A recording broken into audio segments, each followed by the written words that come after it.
We turn now to the midterm elections.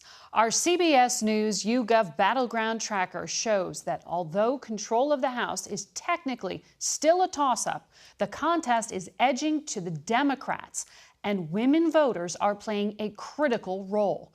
There's also now a record number of women candidates winning their party's nomination for the House, the Senate, and for governor.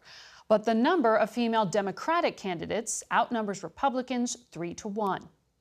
Republican Congresswoman Kristi Noem is running for governor of South Dakota, and if she wins, she will be the first woman to hold that office in her home state. Good to have you with us this morning, Congresswoman. Good morning, Margaret. Thank you for inviting me. Before we get to the elections, I want to ask you if, as a Republican, you are comfortable with President Trump's decision to revoke and threaten to revoke security clearances on what appear to be political grounds. You know, obviously, in this instance, there was national security concerns. It appears that at times Brennan has put political purposes above national security.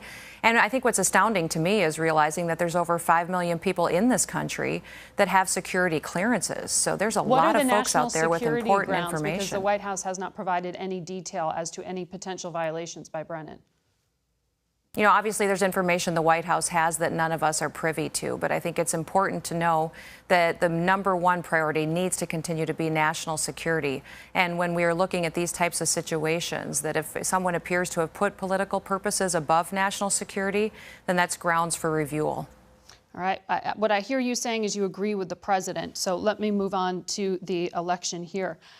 In your race out in South Dakota, you said that when it came to your primary, you think you actually lost a few points because of your gender, that sometimes Republican men are reluctant to put a woman in that executive office. Do you think that's a problem just in your state, or is that a problem nationally?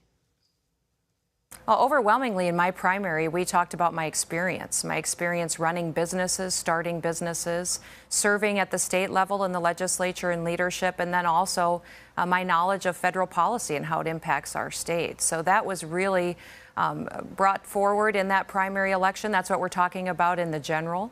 I think that as we look across the country, women don't just want to talk about women's issues. We want to talk about everything that's important to our economy, to jobs, to our children's futures, and that's what we focused on in South Dakota discussions. So what did you mean when you said that your gender cost you a few political points? You know, there's always a time when someone is the first person to be nominated in a state and to run and to be elected potentially to a leadership position in your state where that's a new experience for people. So we had discussion on that, but overwhelmingly, the people in South Dakota are looking for the best person to sit in that job that can provide the leadership to address some of the challenges that we face. We are a very small state, but that also means that we can be nimble. And we have a unique opportunity here for some states and governors to stand up and address policies that will give us a testimony of what we can do in this country to put it back on its foundation. What do you think accounts for the fact that it is 3 times the number of Democratic female candidates who are running versus Republicans? You know, I think most of the time when I'm looking at women running for office, they need to be recruited. I often think back to when we were going to be electing a new majority leader in the House of Representatives. You know, that night, as soon as there was an opening, I started getting all kinds of texts from men that were serving in the House saying, I want to be the majority leader. Will you help me? Will you support me? And is your party doing enough to recruit female candidates? I believe so, but I also think that across the country that we have folks out there who, you know, women tend to think, I don't know if I could do that job. Men often think I can do that job in an amazing manner. So it's our perspective many times as women, and political parties play an important role. Women oftentimes need to be recruited.